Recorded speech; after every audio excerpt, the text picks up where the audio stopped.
Bom dia a todos, bom dia, Daniel. Com muita alegria que nós iniciamos hoje nosso quarto dia aqui de palestras na Feira de Cerâmica. Hoje eu estou muito contente porque nós estamos trazendo aqui o Daniel Quintão. Seja muito bem-vindo, Daniel. Eu e o Daniel, a gente já tem uma história, eu fiz questão de convidá-lo pessoalmente esse ano para estar aqui, tanto como expositor como palestrante. Vou contar aqui rapidinho. O Daniel me procurou, sei lá, uns 2 anos atrás, né? Ele sabia que eu tinha uma pesquisa de materiais lá no meu ateliê, né? Um trabalho que eu desenvolvo constantemente de investigar e pesquisar os materiais. E naquele momento eu estava investigando a massa cerâmica. Então eu estava fazendo vários testes para usar a minha própria argila ali do quintal e tinha conseguido bons resultados, já estava começando a trabalhar com aquela massa. E ele me procurou com a mesma intenção. Ele já trabalhava com uma argila local lá de Nova Era, onde ele tem um ateliê rural, e ele queria melhorar aquela argila. E aí ele me procurou, esteve lá no meu ateliê alguns dias, a gente fez vários ensaios com a argila dele, também conseguimos bons resultados. E a partir dali a gente foi criando uma amizade mesmo, trocando muito sobre cerâmica, e eu fui acompanhando o trabalho dele nesse ateliê rural durante esse período e fui vendo como que ele foi amadurecendo, se estruturando, recebendo mais alunos e tendo uma produção muito legal, muito interessante.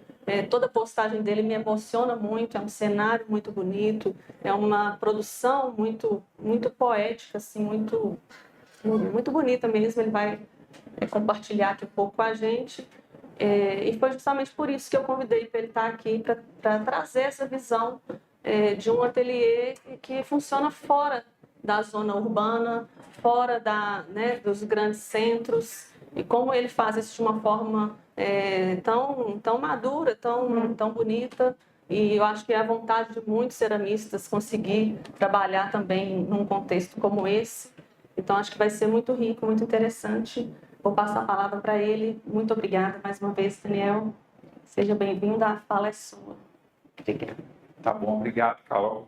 Bom dia, gente. Bom dia. Eu preparei uma apresentação aqui para mostrar para vocês um pouco do meu trabalho. Ela é uma apresentação bem informal, então eu até proponho assim, que à medida, ao longo que eu for apresentando, mostrando as coisas, se alguém quiser participar, fazer alguma pergunta, o espaço está aberto, né? Eu vou contar brevemente um pouquinho da minha história, da minha trajetória profissional. A apresentação eu dividi ela em 3 partes. Uma primeira parte eu vou contextualizar o trabalho do ateliê, né, onde que ele acontece, a cidade, a área rural onde eu moro. Depois eu vou falar um pouquinho da obra, né, a construção da minha casa, do ateliê, como é que foi o conceito desse projeto, né, que está muito interligado. Vocês vão ver que é tudo muito, nasce muito, parte muito dentro dos saberes tradicionais, do resgate das tradições. E por fim, eu vou mostrar o ateliê em funcionamento, né, o público que eu recebo e as oportunidades e as chances que apareceram ao longo do processo, né, de uma ideia inicial. Houveram várias contribuições, vários fatores que modificaram, né? Então existia um plano embrionário de montar um ateliê de cerâmica na área rural de Nova Era, na localidade de Capoeirana, e a princípio seria um projeto de um ateliê, de uma produção independente, autoral, né? Mas ao longo do processo de construção da minha casa, do ateliê, eu tive muita procura de pessoas da região que queriam fazer aula de cerâmica, né? Então, para minha surpresa, assim, a coisa acabou tomando uma direção mais de ateliê e escola do que um ateliê voltado para uma produção particular, independente, né? Bom, então vamos lá. Gente, eu estou localizado, o ateliê está localizado na cidade de Nova Era, né? Nova Era, para quem não conhece, fica aproximadamente 140 quilômetros daqui de Belo Horizonte, né? É uma cidade que está inserida dentro do Circuito do Ouro, né? Da Associação das Cidades do Circuito do Ouro. Nova Era ela surge aí naquele contexto da mineração no início do século XVIII, né? Aí eu separei aqui a foto da Igreja Matriz, que é um ícone da arquitetura colonial da cidade. né? É uma igreja que é tomada pelo IPHAN. Hoje ela encontra totalmente restaurada, tanto a parte arquitetônica quanto de elemento artístico integrado. Então, é um monumento muito importante para a cidade, a igreja matriz de São José. Eu acho que vai aparecer alguma foto interna do forro dela em algum momento. Bom, aqui já é uma foto lá de onde é o ateliê. Quando eu falo ateliê, gente, é o ateliê junto da minha casa, né? A gente está na localidade de Capoeirana, dentro da área da fazenda da família da minha mãe, né? Da fazenda dos meus avós. Isso aqui é o forro da pintura da Capela Mor, da Igreja Matriz, né? Essa igreja, ela tem só uma curiosidade, assim, ela, a partir da década de 90, início da década de 90, foi iniciado um trabalho de restauro motivado, movido pelo empenho da comunidade, né? Então a comunidade se mobilizou e foram feitos vários eventos, várias festas para arrecadar dinheiro para conseguir restaurar a igreja, que é uma obra muito complexa, uma obra cara, né? Um monumento do século XVIII, e hoje ela encontra 100% restaurada.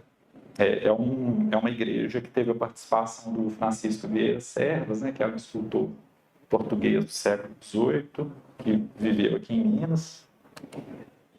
Aqui é uma vista parcial do conjunto tombado, igreja matriz, e as duas edificações, que são as únicas edificações remanescentes do século XVIII de Nova Era.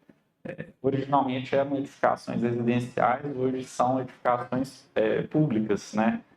A da esquerda é o Museu Municipal e da direita é a Câmara dos Vereadores. Também se encontram restauradas, né, em bom estado de conservação, em uso, que é o mais importante. Bom, essa primeira parte da apresentação que eu estou chamando de contexto, eu selecionei uma série de imagens assim, para ilustrar um pouco dessa atmosfera que eu vivo lá, né? No final logo no início da pandemia, eu morava em Belo Horizonte, né? Eu sou de Nova Era, eu nasci lá e vivi lá até os meus 17 anos, né? Quando eu vim para Belo Horizonte, estudei na Escola de Arquitetura e a partir de então, morei aqui, né, construí minha carreira profissional, sempre trabalhei com patrimônio, e no início de 2020, eu já estava com uma intenção de fazer alguma coisa diferente, ainda não estava muito delineado o que era, e nesse tempo eu recebi um convite de uma amiga para trabalhar na empresa dela, uma empresa de arquitetura na Bahia, em Trancoso, para implementar um pouco do que eu fazia no restauro nas construções que ela fazia lá, né? Ela tem uma empresa que trabalha que ela tem um conceito que trabalha com materiais locais, naturais, e ela queria resgatar um pouco dessas técnicas de construção do restauro, né, que a gente chama de técnicas vernaculares, retrospectivas, né, que está relacionado aos saberes tradicionais, então pau-a-pique, o tijolo de adobe, a taipa de pilão, eu vou mostrar para vocês. E fui para lá, foi um período assim que eu costumo falar que foi um período sabático trabalhando, assim, até eu resolver qual conexão que era essa que eu estava buscando, né? E assim foi. Eu fui para lá, foi durante a pandemia, trabalhei com a equipe dela, a gente fez, em algumas obras dela, a gente fez muita parede de taipa de pilão. Eu vou mostrar também aqui a taipa de pilão como é que funciona. E foi a partir disso também que eu identifiquei, né, a partir da terra, essa ligação também com a cerâmica, né? Bom, uma vez que passei esse período lá com ela, eu tive uma identificação muito grande com o estilo de vida mesmo, uma reconexão desse estilo de vida interiorano, de estar conectado à natureza. Foi quando eu decidi voltar para Minas, mas não voltar mais para Belo Horizonte, para viver na cidade, né? E aí foi o momento que eu disse, não, volto para Nova Era e volto para a fazenda lá dos meus avós. Então aqui tem um pouco dessa atmosfera bucólica que eu acho que ela contribui muito e soma muito para o trabalho que a gente faz hoje lá no ateliê, né?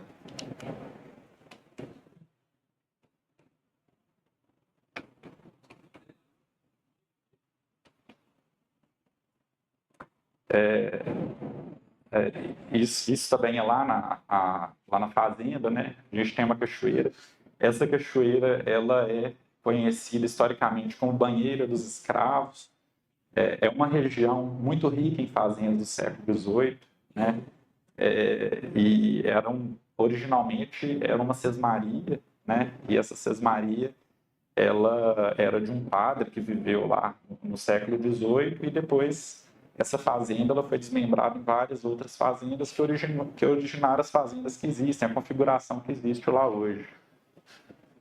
E aí uma coisa importante também, gente, é que todos esses componentes, esses elementos hoje, eles já são arrolados no inventário de proteção do patrimônio cultural de Nova Era.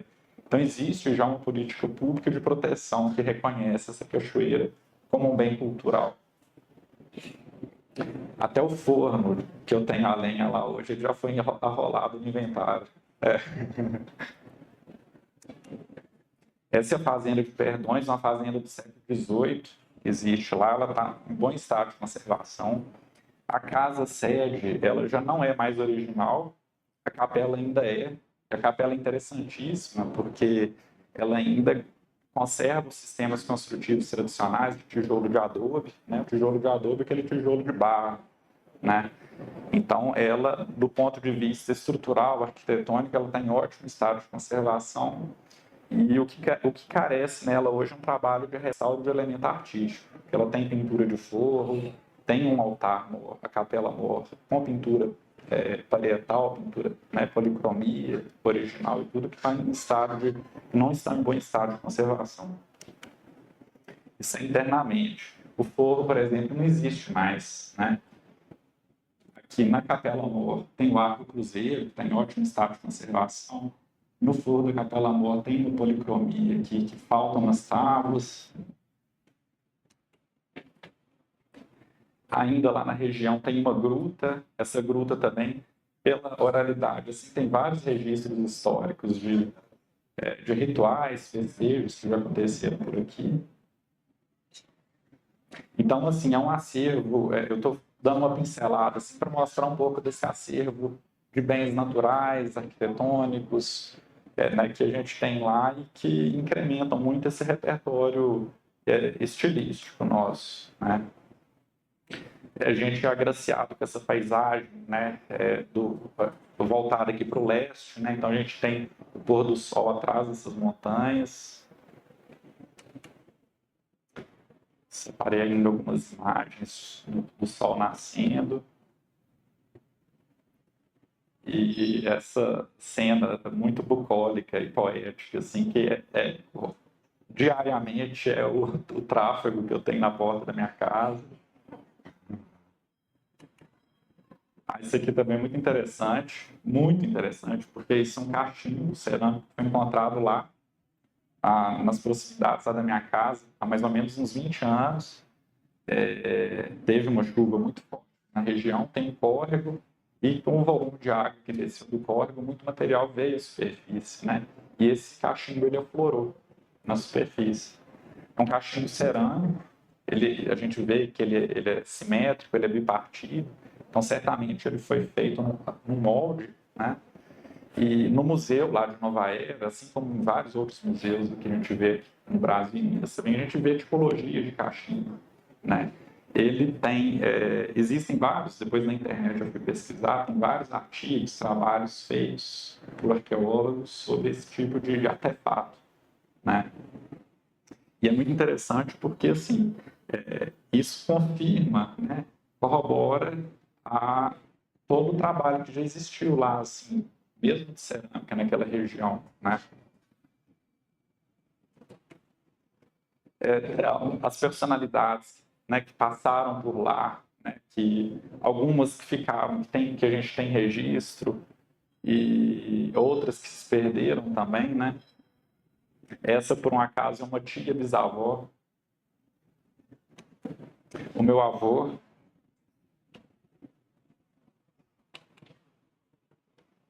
o curral, a sede da fazenda, a fazenda. meu tio.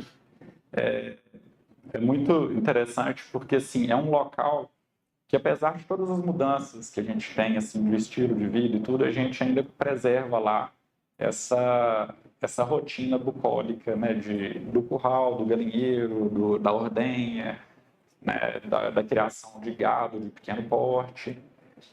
Então, é uma rotina de fazenda. Aí tem esse simpático aí com roupa de festa, alta costura.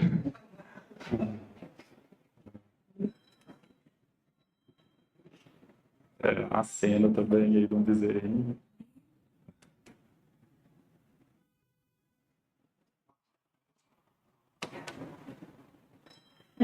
Essa também é uma personalidade importantíssima nossa, lá, a Toninha, que é uma pessoa assim que tem muito saber, que a gente passa horas conversando com ela, né?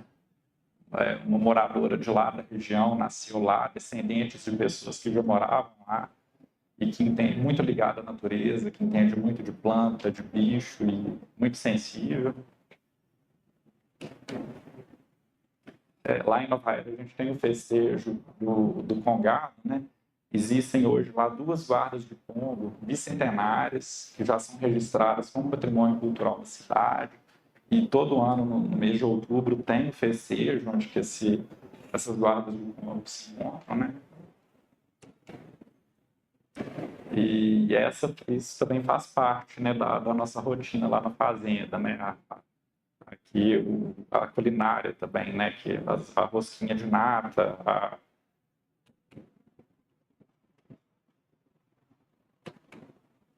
pão de queijo, né? Tradicional.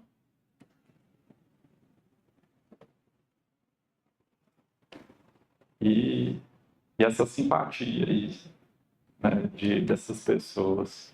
E um personagem muito importante lá, que está presente cada vez mais, que é o Lobo-Guará, né, que é uma figura que, inclusive, inspira criações também lá no ateliê. Aquele cachimbo que eu mostrei anteriormente, ele foi encontrado aqui nas proximidades dessa pedra. É um local que tem muita gruta, uma região de muita rocha, sabe? E o trem, né? Esse trem, a linha que liga Nova Era e Itabira, ainda tem um trem de passageiro de um carro só, mas ainda resiste. Ele passa lá, vizinho da gente. Antigamente tinha uma estação lá na Capoeirana, hoje não tem mais. Né? Aqui eu coloquei essa foto para mostrar um pouco também do sistema construtivo aqui. Não sei se vocês conhecem, mas é o pau a pique, né? É um tipo de vedação onde se usa barro, né?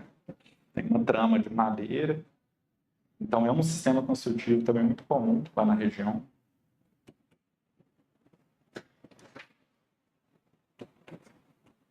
Tá. Agora, eu passei essas imagens para ilustrar um pouco desse contexto bucólico, essa atmosfera rural que eu vivo lá, né? Agora a gente vai passar, João, para a pasta.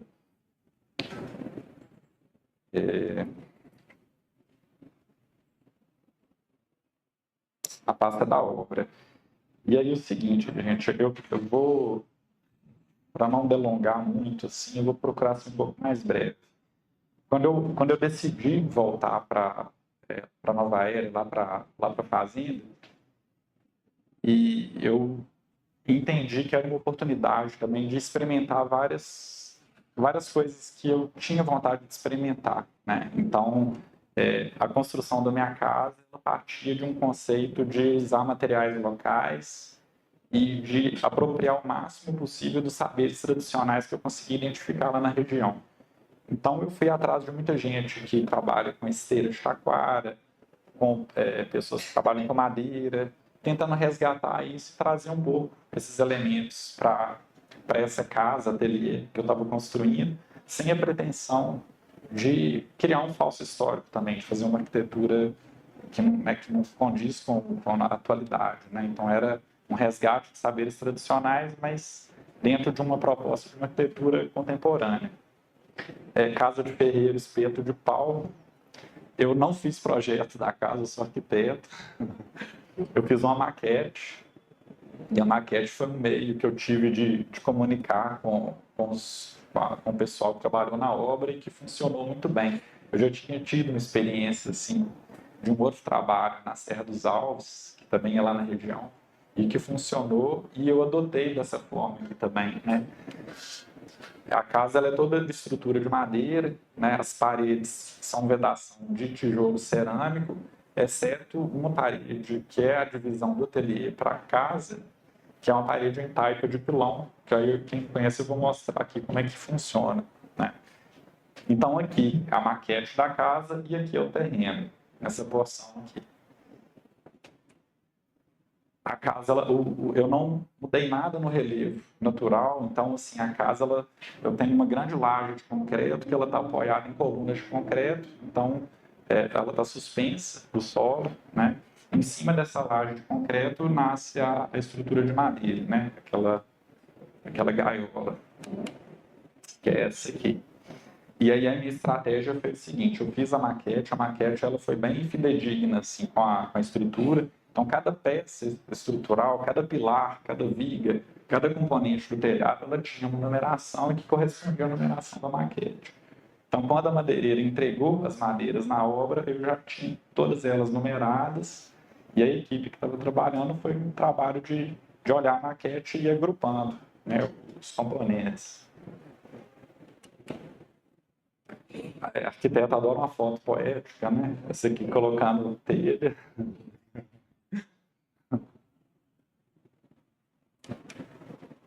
E aqui a casa pronta. Bom, como eu falei anteriormente, foi uma oportunidade que eu vi de experimentar vários sistemas construtivos de bioconstrução, de resgate de saberes tradicionais. Então, na varanda, por exemplo, eu usei o teto verde, né? O teto verde hoje na bioconstrução ele consiste em impermeabilizar uma cobertura e plantar um jardim em cima mesmo. Esse aqui eu fiz de uma forma mais simples possível. Já tem 4 anos que está pronto, eu não tive nenhum problema assim, com a infiltração. Depois, se alguém quiser trocar uma ideia de como que eu fiz detalhadamente, eu passo todas as dicas, assim, porque realmente eu adotei um sistema que ficou muito econômico e que está funcionando, né? Então, eu não usei nenhum insumo industrializado aqui, sabe? Foi uma coisa realmente muito, muito simplificada.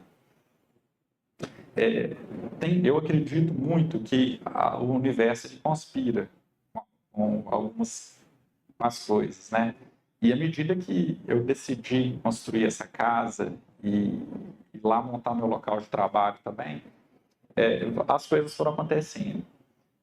Ao longo do processo, eu soube que existia um forno a lenha na cidade de Nova Era, que era de uma senhora que trabalhou com cerâmica na década de 80, que era a Elisinha, a Elisa Pinto Coelho.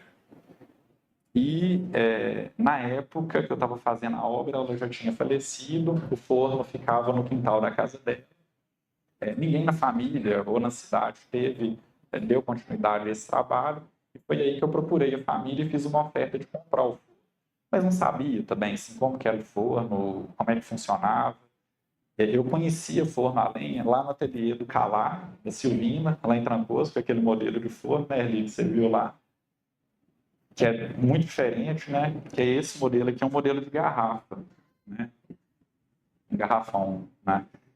Mas eu fiz isso, eu fiz um trabalho meio de arqueólogo, assim. Eu fui para lá, fotografei, medi o forno todo, desenhei, desmontei e reconstruí ele aqui, inclusive com a mesma chaminé.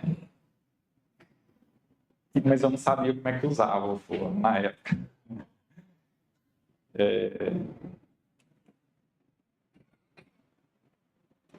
Aqui tem essa foto, esse vídeo. Essa aqui é a taipa de pilão. Não sei se vocês já conhecem essa técnica, que é uma técnica milenar.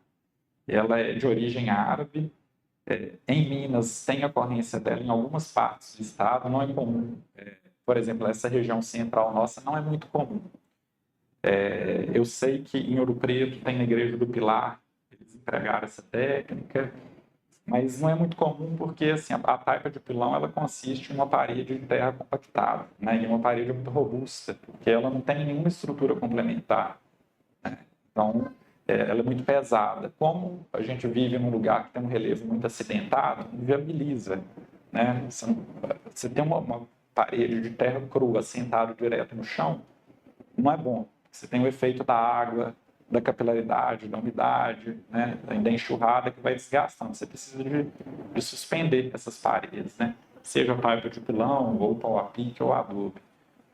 Então, na nossa região, desenvolveu muito foi o pau a pique, né? Que é mais comum da gente ver. E, se eu não me engano, assim, eu acredito que norte de Minas, na região também de Tiradentes e São João, eu sei que tem uma paredes de taipa de pilão, né? E a taipa é o seguinte, gente, eu falei que é muito antiga, milenar, porque ela é de origem árabe, né?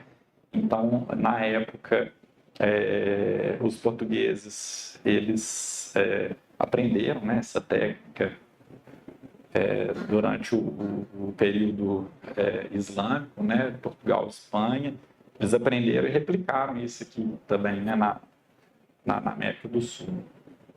Mas ela consiste em duas formas, né, no caso aqui eu fiz de madeirite estrutural, e essas formas a gente vai enchendo elas com terra, com camadas de terra, gradativamente, e vai compactando com pilão. Pedra, não? Não, pode colocar. Inclusive é até bom. A taipa de pilão, como é uma parede muito robusta, ela comporta ter pedras. E a presença de pedra, de brita, ela inclusive ajuda na retração. Ela vai retrair menos, ela vai rachar menos. Eu fiz uma coisa muito ousada, assim, porque eu simplesmente peguei a terra que eu tinha lá no meu terreno, fiz um buraco lá e só hidratei essa terra e compactei, coloquei aqui. Então, eu poderia, se eu tivesse colocado no brita, ela teria tido um desempenho melhor. Ela abriu uma rachadura, porque ela retraiu muito, sabe? É uma terra que tem bastante argila. Inclusive, a pedra, a areia, a brita, ela ajuda nessa questão da retração. Né? Quando você tem uma terra muito argilosa, né, que você tem uma retração maior, ela ajuda em diminuir, né, a retração. E essa parede é uma parede grande, ela tem 5 metros de largura por 4 de altura. É uma parede bem alta, né? E as camadas de terra elas são colocadas a 20 centímetros e são compactadas até chegarem a 10. Então, até encher a forma. Uma vez que a forma está completa, desenformada, e continua, aí dá sequência, na vertical ou na horizontal. Essa foi a única condição que eu coloquei para o mestre de obras na época, quando ele topou fazer a casa. Eu falei assim, olha, eu negocio qualquer coisa com você, agora a taipa de pilão eu não abro mão, a gente vai ter que fazer. Ele não conhecia, mas ele topou. Eu falei assim, quanto a isso, eu vou estar participando da obra, então não vai ter problema nenhum, né? A gente vai fazer junto. E aí isso aqui é muito legal, porque a mão de obra ninguém conhecia, ninguém nunca tinha visto. E quando eles começam a fazer, fica todo mundo muito desconfiado, achando estranho, assim, como é que você vai colocar terra numa parede que não tem nenhuma estrutura complementar, não tem nada de cimento, como é que isso vai ficar em pé? Então todo mundo fica muito desconfiado, né? Mas bom, compraram a ideia, fizeram, e aí é muito bom você ver a reação das pessoas, assim, a surpresa, né, de como que eles aprendem a fazer uma coisa que foge do convencional, aprendem a fazer uma coisa que já tem um status de arte. Então, é bom você ver essa empolgação, esse retorno que tem da equipe. Esse aqui é o efeito dela depois, né? Eu usei uma terra só, lá é uma região, uma terra muito, aqui, né, nossa região, a terra é muito vermelha, tem muito óxido de ferro, né? E esses veios amarelos, isso é um efeito que a gente consegue dar na hora que está fazendo as camadas. Você pode colocar terras coloridas e fazendo esses veios. Lá tinha um barranco com uma terra mais amarelada, então eu fui alternando entre os veios, então deu essa estratificação, esse aspecto estratificado na parede, né? Tá aqui a parede pronta. Essa vassoura aqui quem fez foi a Eliane, tá, gente? Tá lá comigo, vassoura de bambu. Esses furos são os furos que a forma ela tem umas barras roscadas para prender a forma de um lado e de outro, né? Então esses furos aqui tem os canos, né? E aí a barra roscada passa aqui e prende de um lado e de outro a forma e depois fica o furo. Eu aproveitei esses furos depois para colocar suporte e botar prateleira em cima. Mas depois pode tampar também ou deixar aparente. Eu, por exemplo, esteticamente não me incomoda não, sabe? Que a gente chegou nesse senhor aqui, ele chama Nelinho. Ele é um artesão lá da região. Ele mora numa localidade que chama Prainha. Até não fica em Nova Era, fica em Antônio Dias, ali na divisa. E esse senhor, ele detém o saber de trançar esteira de taquara, né, que é esse forro que a gente está vendo aqui. E aí teve uma coisa muito legal que aconteceu, foi que quando eu procurei ele para fazer, ele já estava muito resistente, que não queria fazer mais, porque é um trabalho muito, muito cansativo, né? A pessoa trabalha agachada para tecer o forro, e ele, na época, ele já tinha, acho que 81 anos. Mas eu não achei mais ninguém na região que fazia, pelo menos não lá em Nova Era e nas proximidades. E eu, conversando com ele, tudo convenci no final das contas, assim, né? Ele me deu todas as dicas, então tudo que ele exigia eu atendia, assim, para ele topar, sabe? Fiquei refém dele. Mas foi ótimo, porque deu certo. E ele, na época, ele deu uma dica que ele falava o seguinte: a taquara é um tipo de bambu, né? Esse forro ele é feito especificamente com a taquara, que é diferente desse bambu comum que a gente vê por aí. E aí ele falou assim: olha, a taquara ela tem que ser retirada nos meses que não tem R e na lua minguante, para não dar a broca, para não dar o bicho, né? E aí eu fiz certinho. Retirei a taquara no mês de junho, na lua minguante, levei para o sítio dele para ele fazer os forros. Quando chegou em setembro, ele me ligou e falou: olha, a taquara acabou e ainda faltam de 2 cômodos. Ele tinha a taquara lá no terreno dele, ele se ofereceu de pegar a taquara lá, eu autorizei e aí ele fez. Esses 2 que estavam faltando e foi justamente os forros que deram a broca. Elas foram tiradas em setembro. E existe um fundamento científico. Eu fiquei muito intrigado na época, eu nunca desacreditei nisso, né? Embora assim, nunca soubesse explicitamente qual era a razão, mas eu fiquei intrigado, falei, gente, realmente, né? E eu nunca usei nenhum tipo de veneno, nada. E os outros nem contaminados ficaram, a broca nem passou para os outros, né? E aí depois eu fui ver, tem pesquisa de pessoas que publicaram artigos que falam o seguinte, que a broca que dá, ela come o amido que tem na planta, né? E nesses meses de frio, né, que coincide com os meses que não tem R, essa seiva com amido, ela não circula na planta.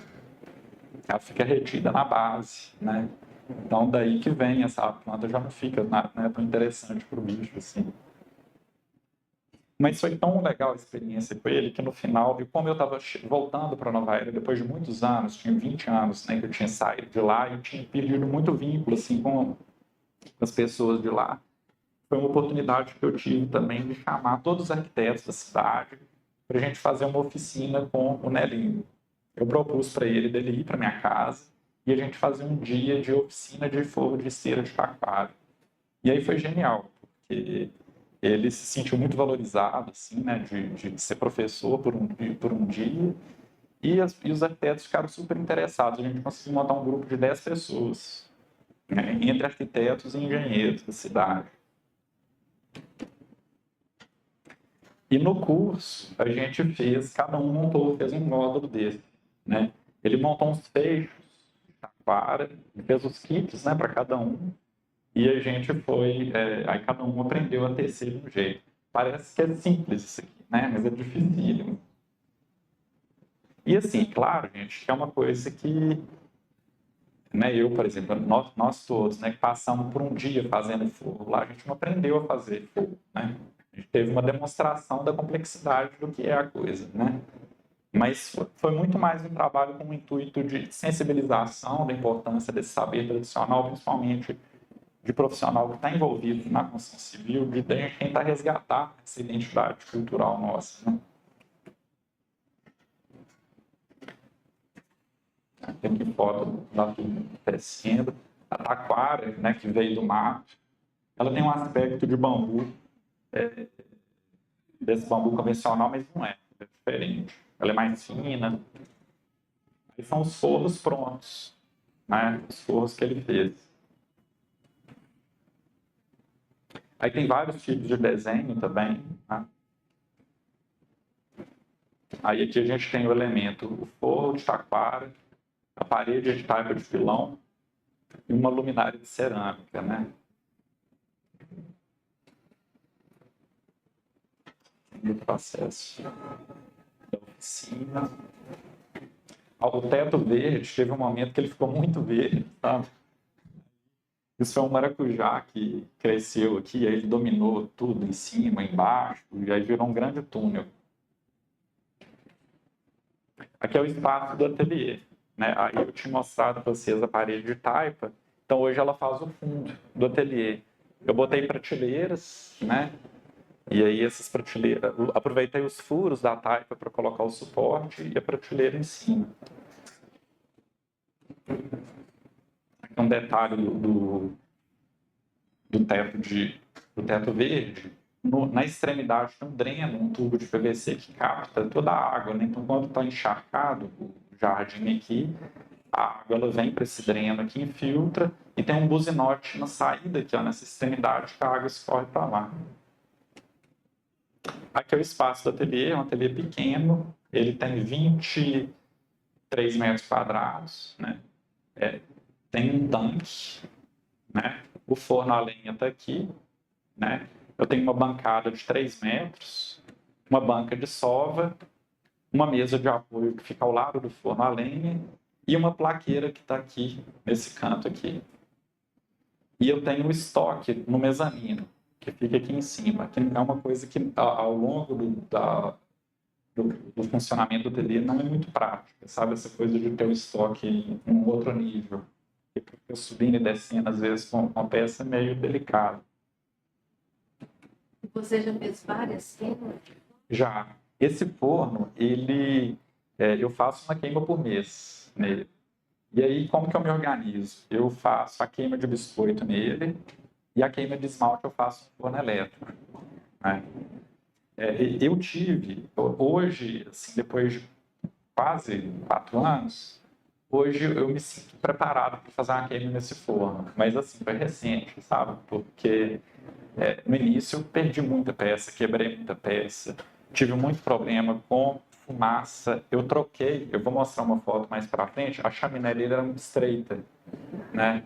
E aí, na hora que a fumaça voltava, ele não tinha condição de ficar lá dentro, sabe? E aí eu tirei essa chaminé, fiz uma chaminé de tijolo, né, com uma seção livre de 22 por 22 centímetros e ela bem mais alta. Ela tem 2 metros de altura agora. Mas ali na frente tem uma foto que mostra onde eu coloco a lenha e aí eu fiz um bocal também, uma abóbada, onde eu coloco a lenha. Isso, agora é a pasta do...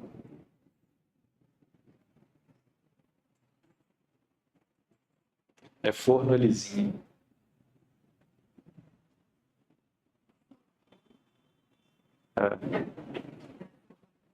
Aqui, olha, justamente, tá vendo? Virou um forno. Não, na verdade, assim, a parte que está voltada para a oficina é a câmara onde coloca as peças, né? Eu alimento ele a lenha na lateral. Agora, uma coisa um problema que eu tenho sério com esse forno é que ele acumula muita brasa lá dentro. Eu tinha que ter um acesso para tirar essa brasa, para liberar espaço lá para aumentar a temperatura, sabe? Cinzeiro. Cinzeiro, justamente. Essa pasta é qual? A forno lisinha, não? É forno lisinha? Tá. Elisinha, gente, era a senhora que era proprietária do forno. Eu não a conheci, né? E ela morreu, se não me engano, foi em 2020 ou 2021. Ela tinha um ateliê no fundo da casa dela. Num período muito pequeno, acho que na década de 80, ela deu aula lá na casa dela. Foi assim, o registro que a gente tem da única pessoa que trabalhou com cerâmica lá em Nova Era, né? E aí, quando eu adquiri o forno dela, a irmã dela me levou umas fotos, né, essa foto dela e também fotos de peças que ela produzia, né? Ela trabalhava com queima de biscoito, né? Então, sempre com figuração, né, que ela trabalhava. Essa bota era a bota do avô dela, assim, que né, era uma alusão à bota do avô dela.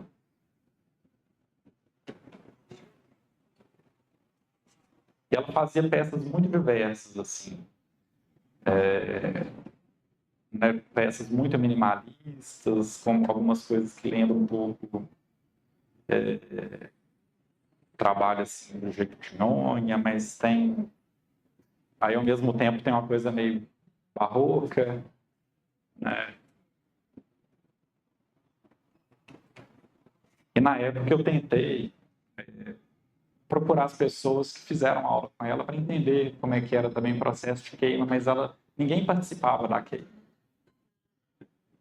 Eu tinha uma pista de que a pessoa que construiu o forno era um uruguaio que chamava Arturo. Vocês conhecem o Arturo? E ele era casado com a Leila Simeão, que era uma ceramista de São Domingos do Prata, que é vizinha, né, que é vizinha lá de Nova Era. Então eu tinha essa informação. Depois de muitos anos, o forno pronto, o ateliê funcionando e tudo, foi uma pessoa fazer um curso, uma aula lá comigo, e ela, que a gente conversando, ela falou, porque a minha tia, a Leila Semião, que é ceramista, falou, então linkou como informação que eu tenho aqui, né? E aí ela me passou o contato do Arthur, até consegui conversar com ele depois. Foi que construiu o forno. E aí ele estava me falando que hoje ele mora aqui em Belo Horizonte. E ele estava me falando que depois que ele fez esse forno, ele mudou, assim, ele fez vários outros fornos, mas ele mudou o sistema dele. Ele disse que ele começou a fazer forno, a cúpula em cima, ele não estava sentando os blocos com a argamassa de assentamento, estava deixando a junta seca. Ele falou que com isso ele conseguiu aumentar a temperatura dentro do forno, né? Agindo que oxigenou mais, né? Mas eu falei assim, eu acho que, assim, tem muita fumaça, né? Então, eu acho que inviabiliza um pouco por conta disso. Esse era o forno, como ele estava lá na ateliê da Elisinha. São tijolos refratários e o crivo dele é de linha de ferrovia.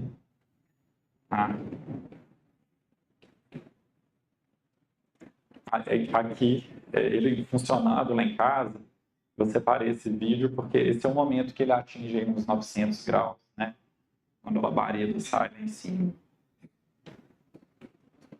A próxima pasta. Então, gente, eu falei um pouco assim, dei uma contextualizada de onde que eu estou, onde que eu ateliê, a proposta dele, os sistemas, os saberes tradicionais. E agora eu vou falar do ateliê como um espaço de possibilidades, assim, né? Hoje, várias coisas que aconteceram e que acontecem ainda de forma espontânea ou provocada, me mostram que não há limite. Que um ateliê ele pode ser tudo, assim, né?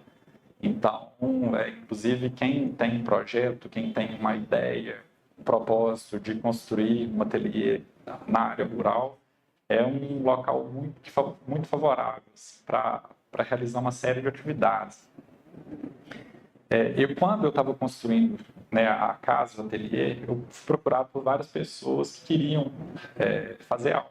Isso me surpreendeu muito, porque não tinha nada pronto ainda, e as pessoas já sabiam que eu estava construindo e estavam me pressionando para ir lá fazer aula, sabe? Era um plano receber alunos, mas era uma coisa mais secundária. E que ao longo do processo acabou que eu vi que ficou diferente, né? Hoje, a principal atividade do ateliê é a escola, né? Eu tenho minha produção independente, tudo, independente, mas ela já é mais incipiente, assim, né? Eu separei umas fotos dos alunos. E como eu acho que eu não falei isso, mas onde eu estou, que é nessa localidade capoeirana, ela fica a 10 quilômetros do centro de Nova Era e a 20 quilômetros de Itabira, né? Então, geograficamente, ele também favorece as pessoas de Itabira procurarem um ateliê, as pessoas de Nova Era. Recebo alunos de João Monlevade, e São Domingos do Prata também. E Belo Horizonte, eventualmente, assim, né? Eu mostrei o trem há pouco. Tem gente que conhece o ateliê, ou por alguém que já foi, ou que conhece pela internet, e interessa de ir, porque saindo de Belo Horizonte, de trem, para viver essa experiência, né, que agrega, né, o trabalho, a vivência lá na oficina. Tem trem de passageiro daqui para lá? Tem trem de passageiro. O trem de passageiro que vai para... Não, é o trem de passageiro que vai para Vitória, né? Ele tem estação em Nova Era, que é Desembargador Drummond, né?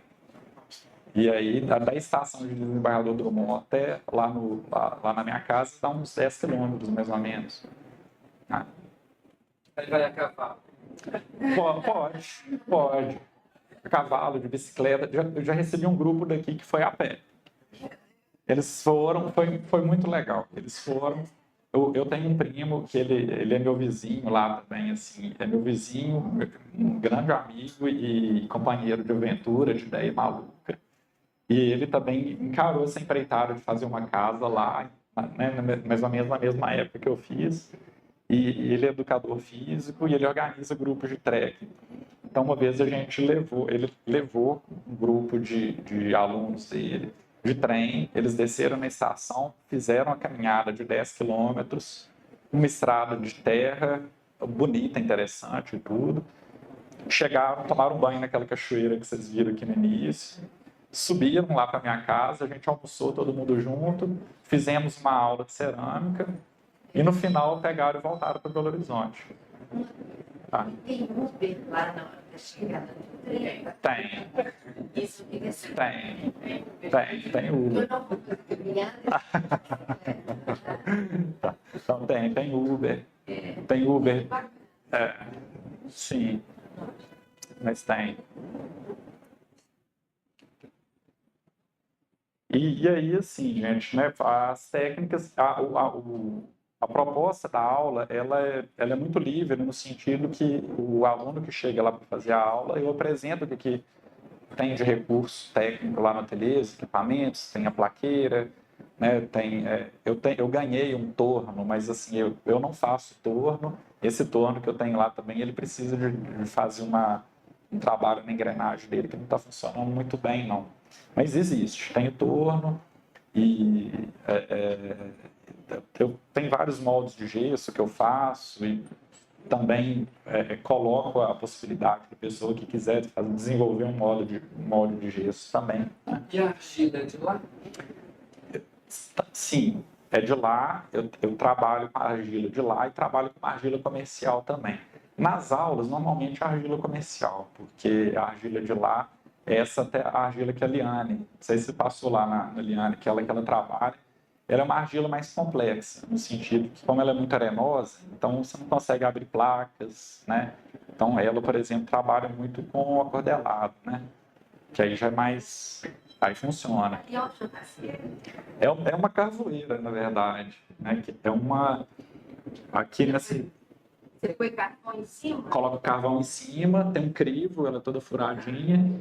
Embaixo tem uma portinha que circula o ar. E aí é um aquecedor de ambiente, assim, né? Pode. Pode.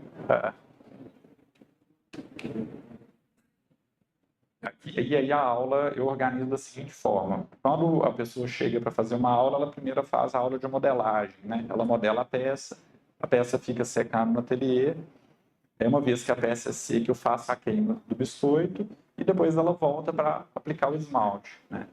Aqui, por exemplo, essas duas alunas elas já estão na fase de aplicação do esmalte. Né? O esmalte ainda.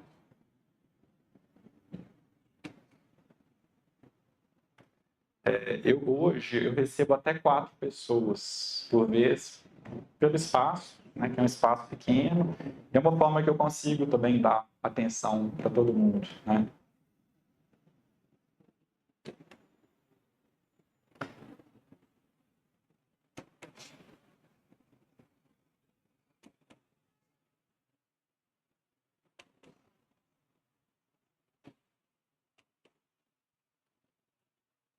Eu já cheguei a receber grupos muito grandes, mas é uma coisa enlouquecedora, assim, sabe? Hoje eu restringo mesmo ficar entre 4 pessoas, porque fica bem difícil, sabe? Inclusive criança, eu tenho muita procura, né, de pais que querem levar criança, aí eu tento organizar assim, o pai vai para fazer também, para ficar junto com a criança, entendeu? Eu, como monitor de criança, não funciona, sabe?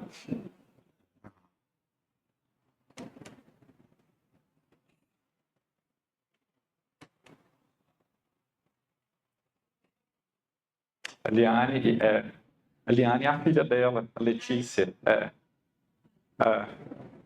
Isso aqui foi logo no início. Eu até separei uma parte para falar dela também, que a Liane ela está expondo aqui com a gente, né? Primeira vez.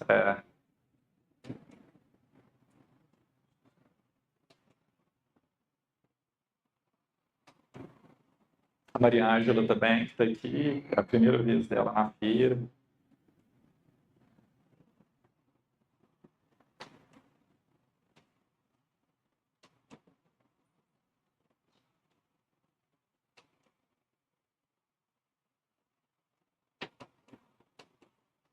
Agora a gente já pode ir para. Ah, tá. Estou exagerando no tempo, né? Mas eu já estou acabando, tá, gente?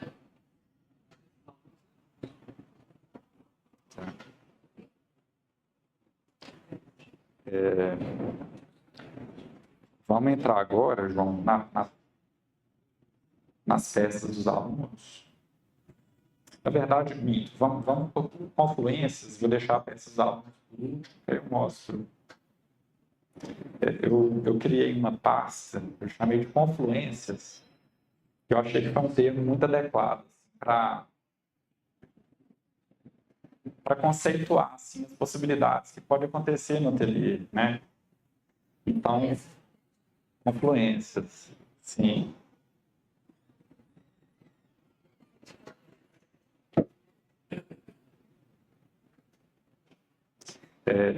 Dessas confluências, gente, eu já vivi várias experiências muito legais hoje. Umas provocadas, outras por consequências, né? Esse grupo aqui, por exemplo, é um grupo da graduação de turismo do FMG. Eles passaram por Nova Era fazendo um trabalho em parceria com a prefeitura de lá. Eles estavam trabalhando no plano de oferta turística da cidade. E hoje tem se falado muito no turismo de experiências, né? Turismo de visitação, né? O turismo que a pessoa vai para ela ter alguma experiência local. E a proposta foi justamente de inserir a atividade do ateliê dentro do plano de oferta turística da cidade como uma atividade de turismo de experiência.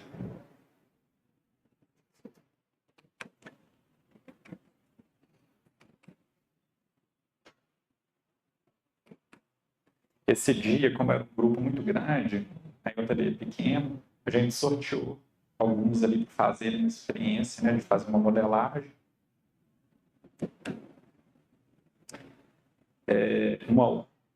Bom, aqui já foi um outro grupo que eu recebi, que foi dentro de uma proposta da Associação Circuito do Ouro, da cidade do Circuito do Ouro, Nova Era, ela faz parte da Associação da Cidade do Circuito do Ouro, né?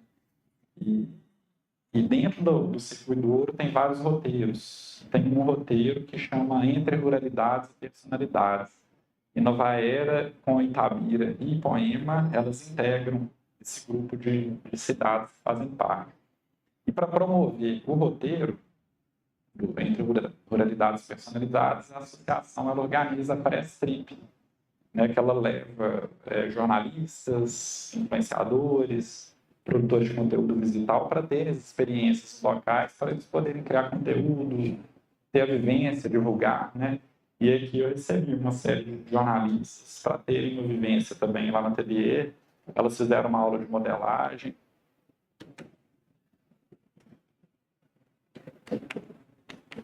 Grupos de escolares também. Vira e mexe, assim, tem alguma escola que me procura porque quer levar as crianças para visitar, né? Então é uma outra possibilidade, né, de a gente abrir o ateliê para receber escolares. Eu não tenho, né, como eu falei anteriormente, eu não tenho estrutura para receber muitas pessoas, né? Mas aqui a proposta foi uma visita. Eu fiz uma demonstração, mostrei para eles o que era argila e tudo mais. Eles ficaram doidos para modelar, assim, né? Mas não tinha como.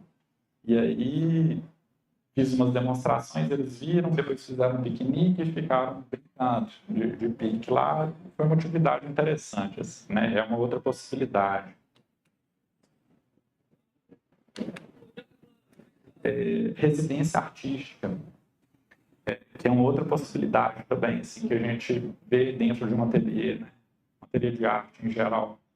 Aqui foi em 2023, final de 2023, início de 2024, eu recebi a Silvina lá no meu ateliê e a gente fez uma semana de residência artística. Então, a Silvina era ceramista convidada.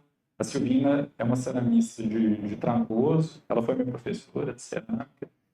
E ela foi, né, lá para casa com uma amiga dela e a gente organizou, junto com os alunos regulares da oficina, vivências com ela. Então, ela ensinou várias técnicas, várias coisas novas lá para a gente, sabe? E aí, gente, é lógico que para agregar toda essa experiência, a gente incrementa com café da manhã, lanches e tudo. E são vivências muito agradáveis. Assim, né? A Silvina, né?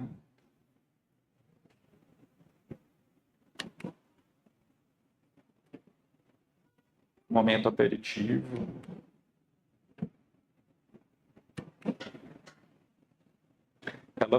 Ela montou um grupo de 5 mulheres, de 4 mulheres, na verdade. E durante 3 dias elas fizeram 3.000 miçangas dessas aqui. E me ofereceram uma cortina, né, de miçanga.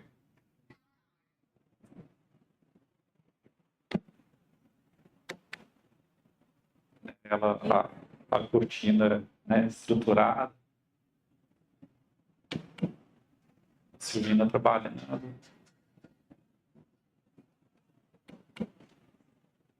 Os amigos participando também. Bom, uma outra confluência também são os rituais de queima e de abertura de forno, né? E aí uma coisa que eu tenho feito, né, seja durante a queima do biscoito, aí isso na queima a lenha, né, gente? A gente faz um evento, um café da manhã, um lanche, para celebrar esse momento. Deixa eu adiantar aqui que minha hora acabou. Aí é uma abertura de forno.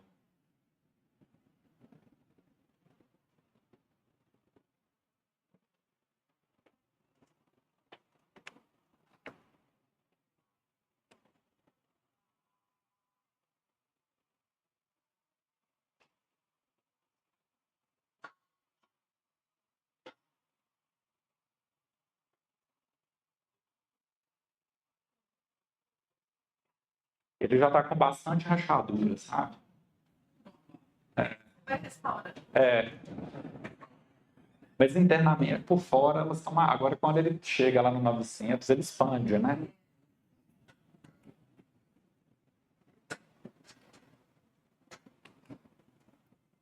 Eu recebi esse casal no início do ano, foi muito legal. Esse momento aqui, eles... a Laura e o Thiago, ele toca harmônico. Vocês conhecem esse instrumento? Que é um instrumento indiano. Né? E os Hare Krishnas, os hindus, usam muito, né? E o Thiago teve um momento que ele estava tocando um harmônico na varanda de casa, e quando a gente viu, abriu esse arco-íris no céu.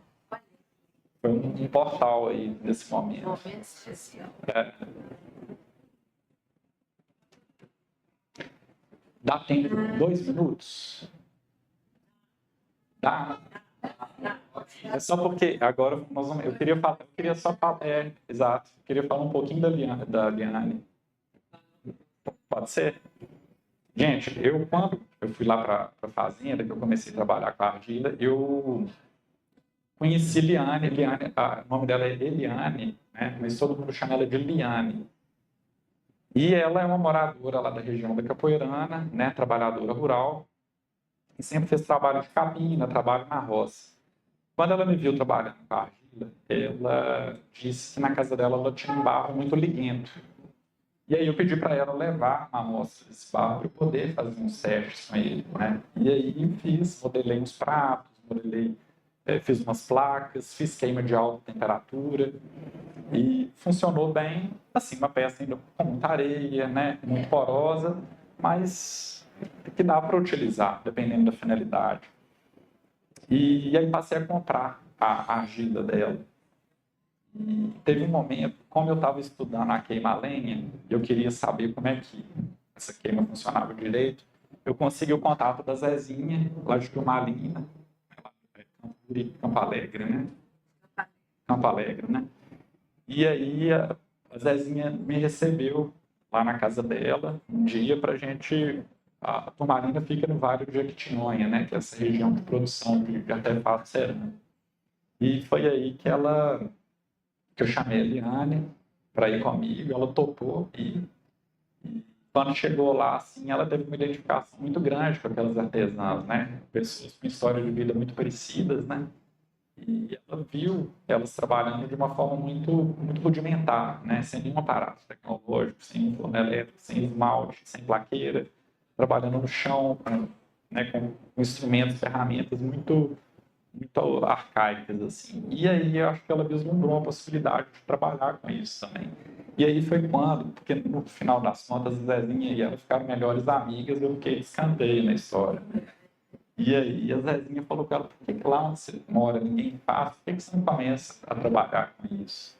E aí acho que isso deu uma despertada, deu uma força. E aí, na semana seguinte, quando a gente voltou, ela mesma construiu o forno na casa dela, o forno do modelo que eles fazem lá no Jequitinhonha, que é aquele aberto, em cima, né? Sem tampa.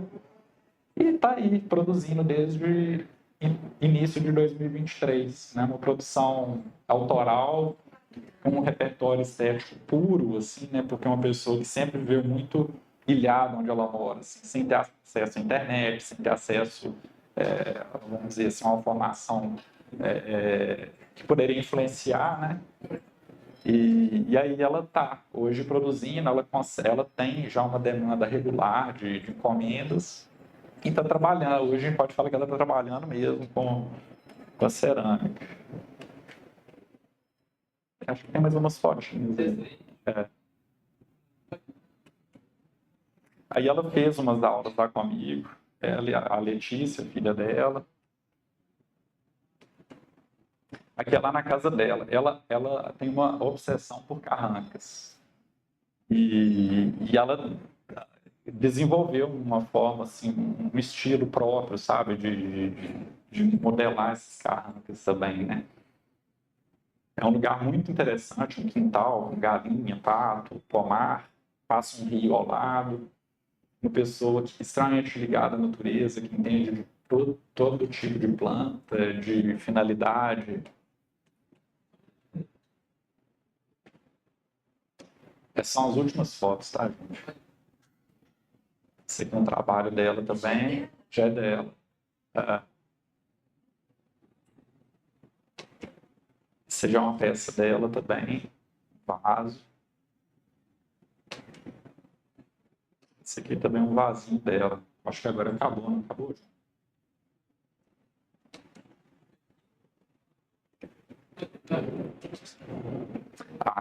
E aqui, né? Que ela trouxe. Acho que tem mais uma ainda, João. finalizar. Esse áudio.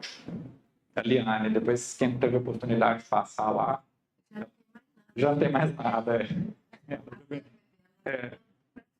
Entendeu praticamente tudo. É isso, gente. Obrigado aí pela atenção.